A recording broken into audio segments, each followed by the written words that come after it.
नमः संस्कृताय जय हिंद साथियों। आज आपको वेदांग के विषय में पढ़ाया जा रहा है। वेदांग वेद के अंग 6 होते हैं। शिक्षा, कल्प, व्याकरण, निरुक्त, छंद, ज्योतिष। शिक्षा कल्पो व्याकरणं निरुक्तं छन्दसां च यः ज्योतिषाम् आयनं चैव वेदांगानि षडैवतु। ज्योतिषाम आयनम चैव वेदांगानि षडैवतु। आप यहाँ से भी याद कर सकते हैं, यदि श्लोक याद है तो ठीक है, नहीं तो आप ऐसे याद कर लें। शिक्षा, कल्प, व्याकरण, निरुक्त, छंद, ज्योतिष। वेदांग वाला अंग बहुत ही महत्वपूर्ण होता है। प्रत्येक प्रतियोगी परीक्षाओं में यह पाठ्यक्रम लगा हुआ है।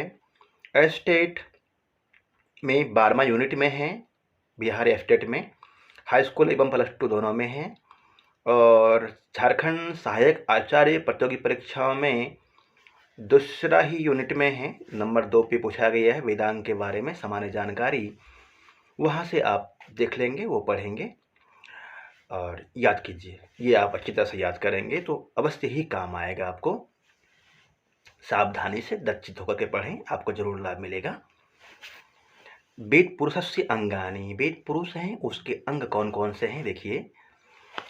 छंदः पादौ तु वेदस्य हस्तो कल्पो अथ पठ्यते ज्योतिषामायनं चैव निरुक्तं श्रोत्रमुच्यते शिक्षाघ्राणं तु वेदस्य मुखं व्याकरणं स्मृतं तस्मात् सांगमधीत्यैव ब्रह्मलोके महीयते। तस्मात् सांगम अधीत्यैव ब्रह्मलोके महीयते। साथियों, क्रमशः शुरू में आपको विशेष पढ़ाया गया है, उसके बाद फिर और गहराई से पढ़ाया गया है। अंदर जितना घुसेंगे उतने गहराई से। अधिकतर प्रतियोगी परीक्षाओं में प्रारंभ से ही क्वेश्चन पूछे जाते हैं, इसलिए शुरू में आप सावधानी से पढ़िए। और आपके समक्ष उन्हीं पॉइंट को मैंने रखा है जो प्रतियोगी परीक्षाओं में अत्यधिक आवश्यक पॉइंट है। आप किसी भी प्रतियोगी परीक्षा क्वेश्चन उठा के देखेंगे, यहाँ से आए होंगे जो मैं पढ़ा रहा हूँ अभी, आपको जरूर लाभ मिलेगा। सावधानी से पढ़िए, विश्वास से पढ़िए। छंदः पादौ तु वेदस्य, छंद वेद पुरुष के पैर के रूप में माने जाते हैं। हस्तो कल्पो अथ पठ्यते, कल्प को हाथ माना जाता है। ज्योतिषाम आयनम चैव, ज्योतिष को चक्षु के रूप में माना जाता है। ज्योतिष को चक्षु, वेद पुरुष का चक्षु अर्थात नेत्र। और निरुक्तम श्रोत्रम उच्यते, निरुक्त को श्रोत्र कर्ण। शिक्षा घ्राणम तो वेदस्य, शिक्षा वेद पुरुष का घ्राण है अर्थात नासिका, और वेद पुरुष का मुख जो है वह है व्याकरणम। तस्मात् सांगम अधीत्यैव, वेद सहित वेदांग को पढ़ करके व्यक्ति ब्रह्मलोक में प्रशंसित होता है। ब्रह्मलोके महीयते। अंग कितने होते हैं, वेदांग कितने होते हैं? 6। कौन कौन से हैं? शिक्षा, कल्प, व्याकरण, निरुक्त, छंद, ज्योतिष। और प्रत्येक वेदांग कौन कौन से अंग है वेद पुरुष के, अब यहाँ से याद कीजिए, बहुत सरल स्पष्ट शब्दों में है। छंद पैर है, वेद पुरुष के पैर के रूप में। निरुक्त वेद पुरुष के श्रोत्र के रूप में। कल्प वेद पुरुष के हाथ के रूप में। हस्त शिक्षा घ्राण के रूप में है। ज्योतिष चक्षु के रूप में है। और व्याकरण मुखम, व्याकरण मुख के रूप में है। छंदः पादौ तु वेदस्य, छंद को पैर, निरुक्त को श्रोत्र, कल्प दोनों हाथ, शिक्षा को घ्राण नासिका, और ज्योतिष को चक्षु कहा गया है, व्याकरण को मुख कहा गया है। आगे देखिए इनका काम क्या है। आखिर ये 6 जो वेदांग है क्या क्या काम करते हैं। वेद पुरुष का सहयोगी किस तरह से है, वेद को पढ़ने में किस तरह से सहयोगी है, देखिए। शिक्षा उच्चारण बोधक शास्त्रम, शिक्षा उच्चारण का बोध कराता है। उच्चारण बोधक शास्त्रम आपने पढ़ा है। अकूह विसर्जनीय कंठीय अ आ को क ख ग अंग ह, और विसर्जनीय का उच्चारण कंठ से होता है। प्रयत्न के बारे में ये सब आप पढ़े होंगे, यदि नहीं याद किए हैं तो याद कर लीजिएगा। तो शिक्षा में अर्थात शिक्षा के अंदर पाणिनीय शिक्षा, याज्ञवल्क्य शिक्षा आदि के अंतर्गत उच्चारण के विषय में बताया गया है किन वर्णों का कहाँ से उच्चारण करना चाहिए। क का कंठ से, च का तालव्य इचु यशास तालव्य तालु से, ट का मूर्धा से, और तो का ऋतुलसा दंत्य, और पो का उपपद्मानीय औष्ठ्य, य का इचु यशास तालव्य। इस तरह से याद कर लेंगे, सबका याद होगा, बस दोहरा लीजिएगा। कल्प, कल्प में यज्ञ विधान शास्त्रम, कल्प के अंतर्गत यज्ञ के विषय में वर्णन है, यज्ञ के विधान के बारे में वर्णन है। ये पॉइंट याद कर लीजिएगा, पूछता है यूजीसी नेट में, पूछता है सामान्य प्रतियोगी परीक्षाओं में पूछता है, इसलिए ये बहुत ही महत्वपूर्ण वाला टॉपिक है, पढ़ा रहा हूँ मैं आपको, याद कीजिए इसको। व्याकरण, व्याकरण में शब्द ज्ञान शास्त्रम, व्याकरण में शब्द ज्ञान के बारे में बताया गया है। निरुक्त में निरुक्त शब्दार्थ बोधक शास्त्रम है, शब्दार्थ बोधक व्युत्पत्ति के बारे में निरुक्त में बताया गया है। यास्काचार्य इसके प्रणेता है, और निरुक्त में व्युत्पत्ति होती है शब्दों की, शब्दार्थ जानने का एक तरीका है, निरुक्त में व्युत्पत्ति के द्वारा शब्दार्थ जानते हैं। छंद, छंद में मंत्र गायन की विधि बताई गई है, किस तरह से मंत्र गाना चाहिए। गायत्री छंद में कितने वर्ण होते हैं, कितने पाद होते हैं, गायत्री त्रिपदा गायत्री, अनुष्टुप में 4 पाद होते हैं, क्रमशः कितने वर्ण होने चाहिए एक छंद में, गति कहाँ होनी चाहिए, यति कहाँ होना चाहिए, छंद शास्त्र में वर्णन है, जिसके प्रवर्तक पिंगलाचार्य जी हैं। ज्योतिष, ज्योतिष में यज्ञ काल बोधकम, यज्ञ काल के बोधक है, और काल ज्ञान शास्त्रम, काल के विषय में वर्णन होता है, काल ज्ञान शास्त्रम ज्योतिषम। ये वाला टॉपिक साथियों बहुत इंपॉर्टेंट है, और जो ऊपर आपको पढ़ाया गया। सामान्य प्रतियोगी परीक्षाओं में यहीं से क्वेश्चन होते हैं, यूजीसी नेट तक यहाँ से एक क्वेश्चन मिलेगा आपको, और गहराई से पढ़ते हैं, क्योंकि आजकल प्रतियोगी परीक्षाएं सरल नहीं होती हैं, कठिन पूछने लग गया है प्रश्न, गहराई से पूछने लग गया है, इसलिए आपको पढ़ना चाहिए। शिक्षा, क्रमशः 6 शास्त्रों के विषय में, 6 वेदांगों के बारे में सामान्य जानकारी आपका 15 से 20 मिनट में हो जाएगा, ध्यान से सुने।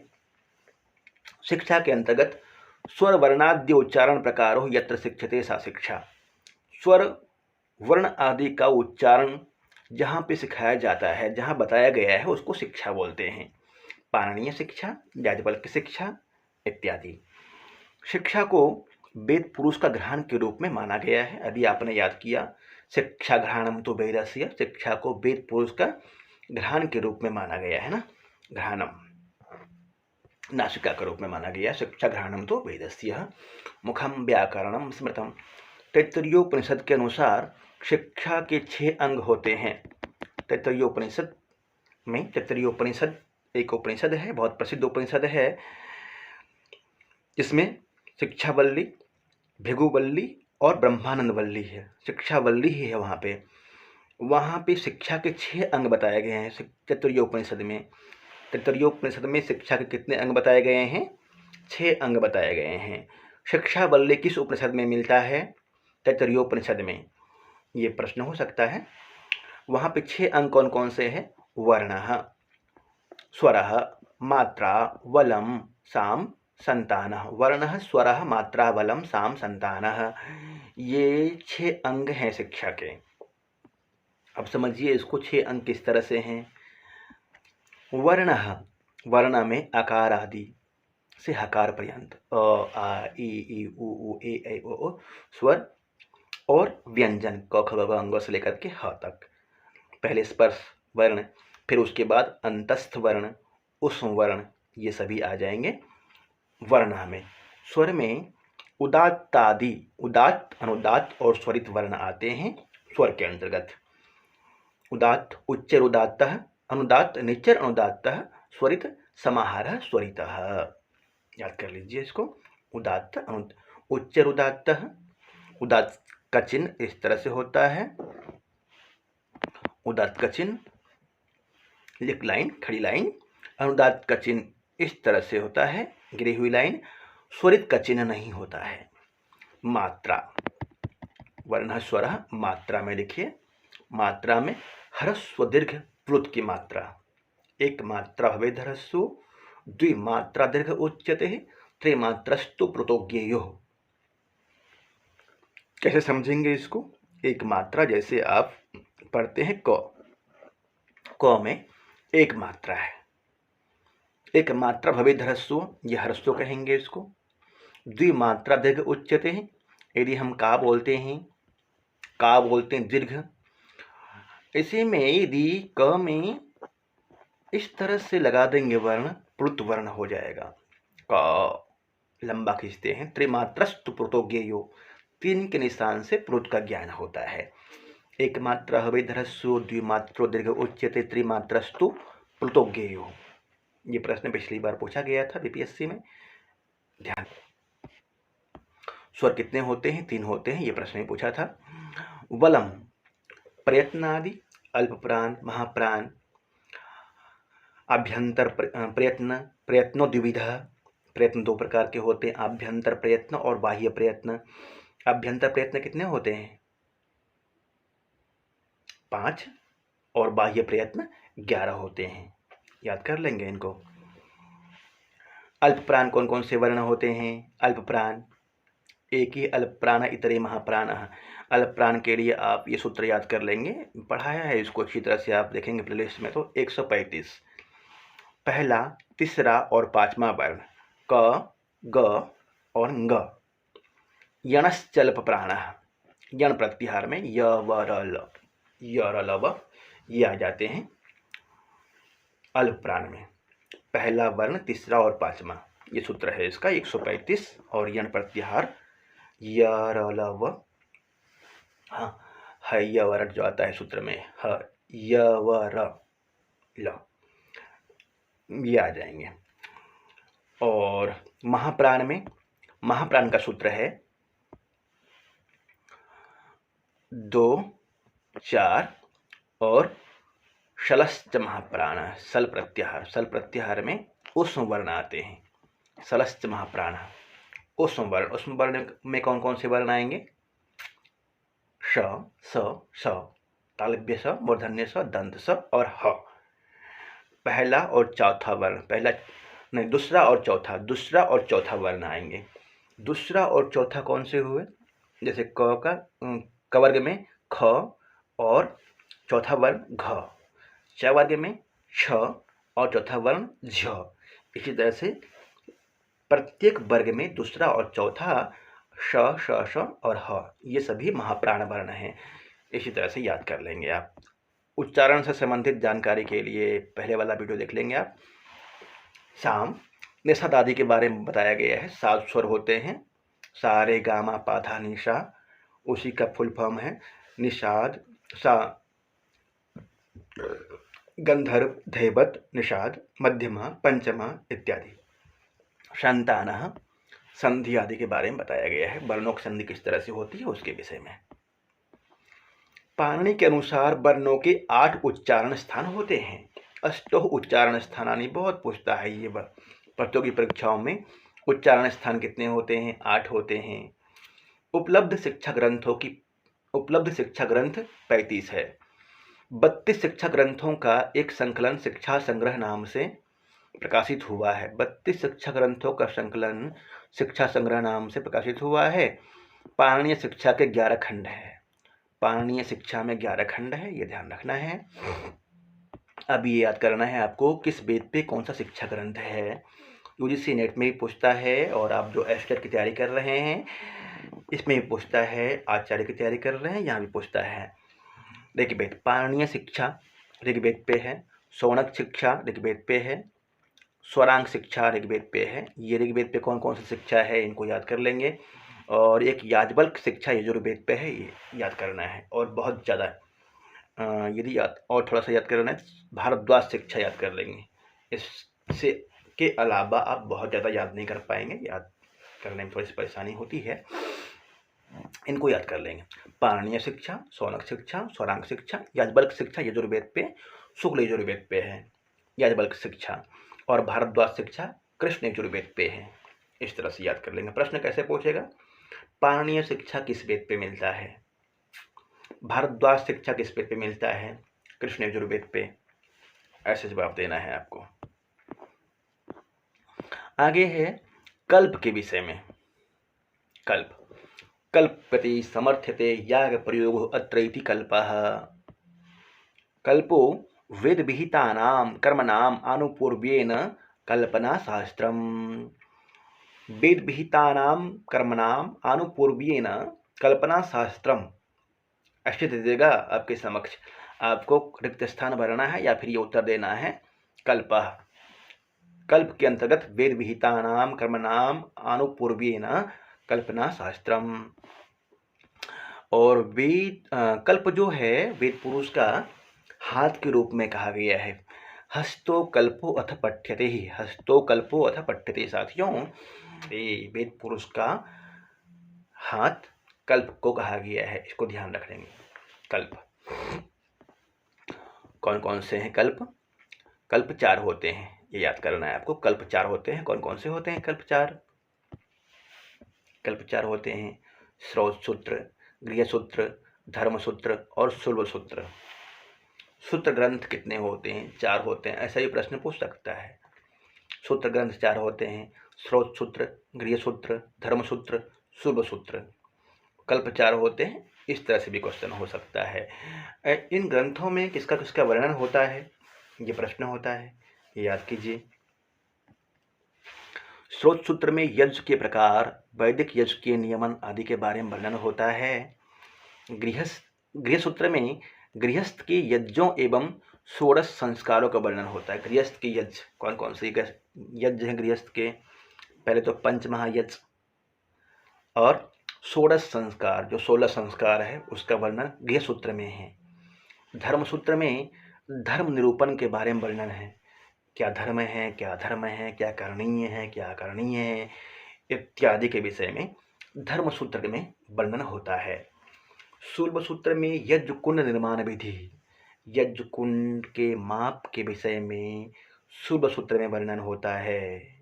ध्यान रखना है, यज्ञ कुंड का माप, निर्माण इत्यादि के बारे में शुल्बसूत्र में वर्णन होता है। आप पढ़ रहे हैं कल्प के बारे में। कल्प वेद पुरुष के हाथ के रूप में जाना जाता है। और कल्प में कल्प 4 होते हैं, जिसको कह सकते हैं सूत्र 4 प्रकार के होते हैं। सूत्र ग्रंथ, सूत्र ग्रंथ, सूत्र कितने होते हैं ये उसका उत्तर अलग हो जाएगा व्याकरण में, परंतु सूत्र ग्रंथ, स्रोत सूत्र, गृहसूत्र, धर्मसूत्र, शुल्बसूत्र, ये 4 प्रकार के होते हैं। अगला नंबर है व्याकरण। व्याकरण व्याक्रियन्ते ही व्युत्पाद्यन्ते ही शब्दः अनेनेति व्याकरणम्। षडसु अंगेषु प्रधानम च व्याकरणम। जिसके द्वारा शब्दों की रचना होती है, शुद्ध शुद्ध शब्द बनाते हैं जिसके द्वारा, उसे व्याकरण कहते हैं। और 6 अंगों में शिक्षा, कल्प, व्याकरण, निरुक्त, छंद, ज्योतिष, इन 6 अंगों में सबसे प्रधान अंग जो है वह है व्याकरणम। सदसु अंगेषु प्रधानम व्याकरणम। 6 अंगों में प्रधान अंग व्याकरण है। व्याकरण को वेद पुरुष का मुख के रूप में स्वीकार किया गया है। वेद पुरुष के मुख के रूप में व्याकरण को स्वीकार करते हैं। व्याकरण को वेद पुरुष के मुख के रूप में स्वीकार किया गया है। और सभी शास्त्रों में, 6 शास्त्रों में से व्याकरण को ही प्रधान माना गया है। व्याकरण में मेहनत करना चाहिए आपको। कई जगह पे व्याकरण अलग अलग मानते हैं, कोई 9 व्याकरण मानते हैं, कोई 8, परंतु मुख्य रूप से यहाँ पे आपके समक्ष 8 व्याकरण के बारे में बताया गया है। ये सभी प्रमुख व्याकरण हैं। इंद्र, चंद्र, काशकृष्ण, कौमार, शाकटायन, आपिशली, पाणिनि, अमर, जैनेन्द्र, जयंती आदि। ये सभी व्याकरण तो हुए हैं, परंतु इनके सूत्र बहुत ज़्यादा नहीं हैं, इनके सूत्र ज़्यादा नहीं मिलते हैं। पाणिनि के 4000 के समथिंग सूत्र है, 3975 सूत्र है पाणिनि का। पाणिनि ने इन सब के सूत्रों को, कुछ कुछ सूत्र सबका लिया है और वहाँ पे लिखा है इति आपिशली, इति शाकटायनः, इति जैनेन्द्रः, ऐसे लिख करके सूत्र में दिया, वर्णन किया है। पाणिनि ने सबके सूत्रों का संग्रह किया और अष्टाध्यायी में सबको पिरो दिया, जिसका लाभ हम सभी उठा रहे हैं। आगे देखिए निरुक्त के विषय में। निरुक्त इसमें एक और याद कर लेंगे आप, ये पतंजलि महाभाष्य से, ये सूक्ति पतंजलि महाभाष्य से लिया गया है। षडसु अंगेषु प्रधानम व्याकरणम प्रधाने च कृतो यत्न फलवान भवति। त्रिमुनि होते हैं, पाणिनि, कात्यायन और पतंजलि। पाणिनि की रचना अष्टाध्यायी प्रमुख रचना, कात्यायन का वार्तिक प्रकाश और पतंजलि का महाभाष्य। महाभाष्य में एक अंदर नवान्निक है। नवान्निक में प्रथम आह्निक जो है उसे बोलते हैं पस्पसाह्निक। पस्पसाह्निक में व्याकरण पढ़ने के 5 प्रयोजन मुख्य रूप से बताया गया। रक्षा ऊह आगम लघु असंदेह प्रयोजनम। 5 प्रयोजन मुख्य रूप बताए गए हैं। व्याकरण शास्त्र में किया गया प्रयत्न फलवान होता है।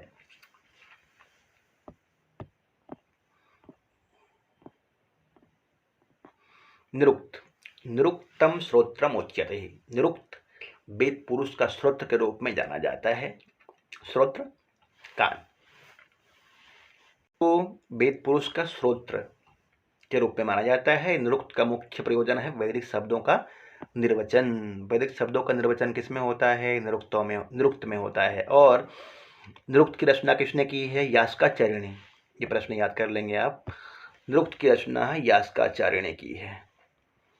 यास्क ने निरुक्त को व्याकरण शास्त्र का पूरक शास्त्र कहा है। व्याकरण शास्त्र का पूरक शास्त्र कौन सा है? ये प्रश्न ही बन सकता है ना।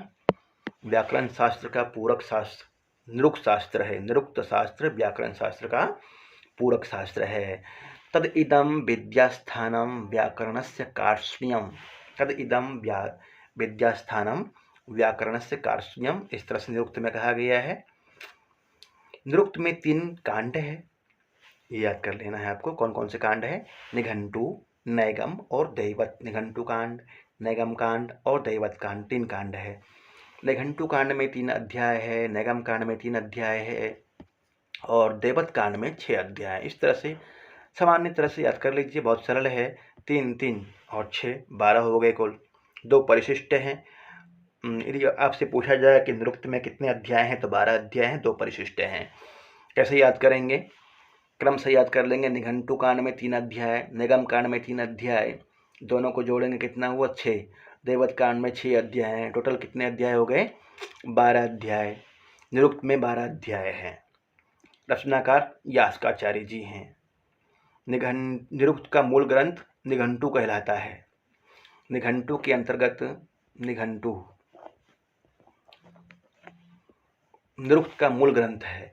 निरुक्त का मूल ग्रंथ निघंटु है। निघंटु में वैदिक शब्दों के, वेद के शब्दों का अर्थात वैदिक शब्दों के संग्रह है। वैदिक शब्दों का संग्रह किया गया है निघंटु के अंतर्गत, और उन्हीं शब्दों का व्याख्या निरुक्त में मिलता है। ध्यान रखिए। जैसे गौ, गमा, जमा, क्षमा, क्षमा, छोणी, छीति, अवणी इत्यादि निघंटु में है। छंद, छंदः पादोतु वेदस्य। छंद वेद पुरुष के पैर के रूप में माना जाता है। छंद, जिस तरह से हम पैर से चलते हैं उसी तरह से वेद मंत्र छंद के आधार पर ही चलता है। छंद से गायन करते हैं।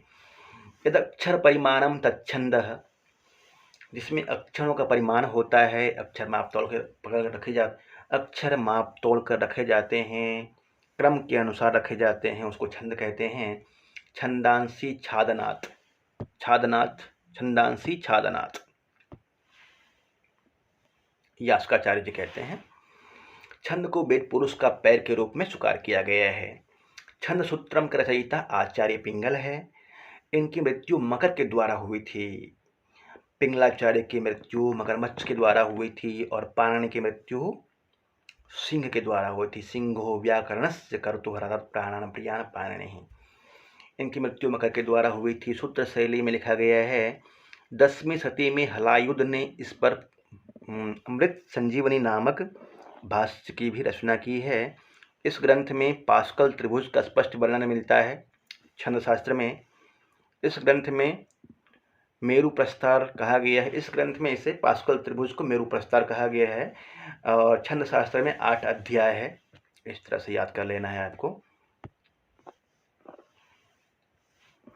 लौकिक एवं वैदिक छंदों का वर्णन। छंद दो प्रकार के होते हैं, लौकिक छंद एवं वैदिक छंद। वैदिक छंद में मुख्यतः ये गायत्री, उष्णिक, अनुष्टुप, बृहति, पंक्ति, त्रिष्टुप छंद, त्रिष्टुप, जगति 7 छंद मुख्य होते हैं। गायत्री, उष्णिक, अनुष्टुप, बृहति, पंक्ति, त्रिष्टुप, जगति 7 मुख्य छंद हैं। और क्रमशः गायत्री में त्रिपदा गायत्री, इसको त्रिपदा गायत्री कहते हैं। त्रिपदा गायत्री त्रिपदा होती है, त्रिचरण वाली होती है, इसलिए त्रिपदा कहते हैं। और सब में 4-4 चरण हैं, उष्णिक आदि में, परंतु गायत्री में 3 ही चरण हैं। वैदिक छंद 21 होते हैं, मुख्यतः 7 हैं। अभी आपको 7 ही याद करना है। गायत्री, उष्णिक, अनुष्टुप, बृहति, पंक्ति, त्रिष्टुप, जगति, प्रत्येक में 4-4 बढ़ाते जाएंगे। 24, 4 28, 4 32, 4 36, 4 40। प्रश्न किस तरह से पूछेगा? यहाँ से प्रश्न पूछता है त्रिष्टुप छंद में कितने वर्ण होते हैं? 44। जगति छंद में कितने वर्ण होते हैं? 48। गायत्री छंद में कितने वर्ण होते हैं? 24। त्रिपदा, इसमें से 3 पद वाली कौन सा छंद है? 3 पद वाला कौन सा छंद है? गायत्री छंद 3 पद वाला है, 3 चरण वाला। गायत्री छंद के एक पाद में कितने वर्ण होते हैं? 8 वर्ण होते हैं। गायत्री छंद के एक पाद में 8 वर्ण होते हैं। उष्णिक छंद के, अनुष्टुप छंद के एक पाद में कितने वर्ण होते हैं? 8 वर्ण होते हैं।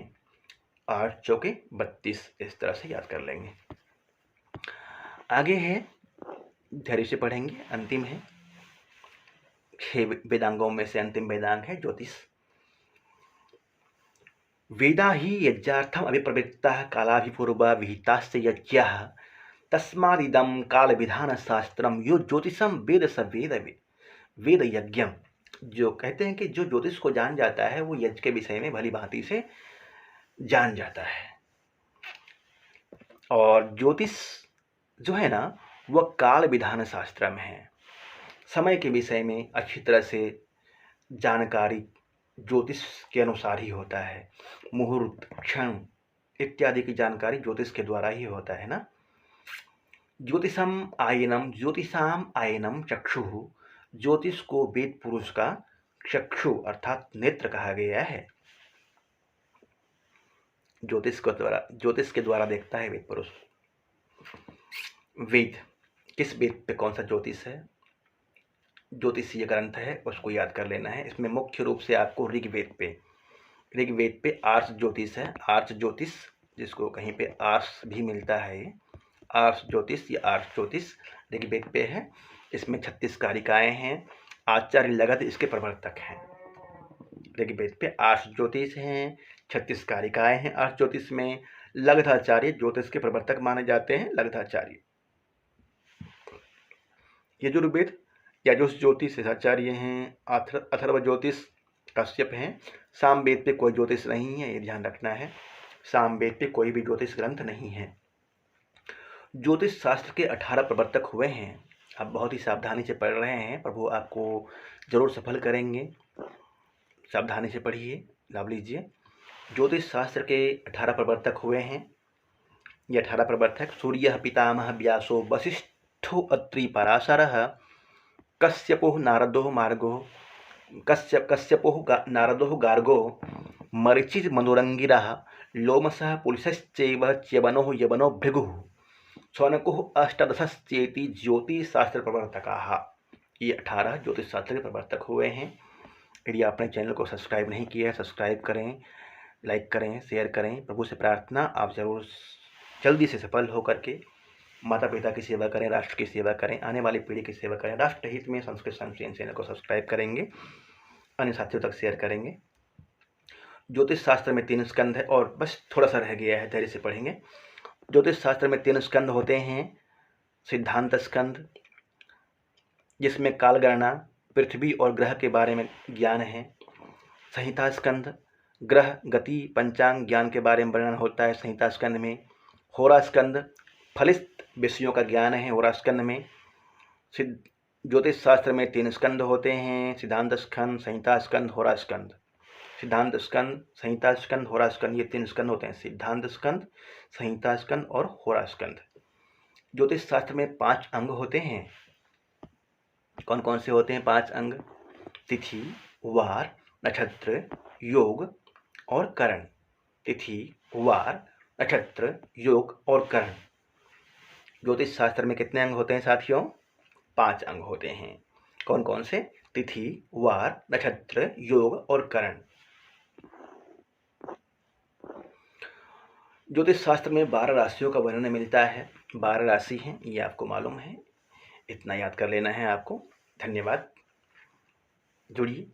एस्टेट, आचार्य एवं अन्य प्रतियोगी परीक्षाओं की तैयारी के लिए आप जुड़ सकते हैं, तैयारी कीजिए। आइए, संस्कृत संशय चैनल को लोड कीजिए, वहाँ से आप बैच खरीद सकते हैं। किसी भी तरह से परेशानी होने पे आप कॉल कर सकते हैं। संस्कृत माता की सेवा कीजिए, संस्कृत भारती की सेवा कीजिए, आप जरूर उज्जवल होंगे, आपका मार्ग प्रशस्त होगा, प्रभु आपको सही मार्ग का अनुसरण करवाएंगे। धन्यवाद। प्रभु से प्रार्थना, आप सफल होकर के राष्ट्र की सेवा कीजिए।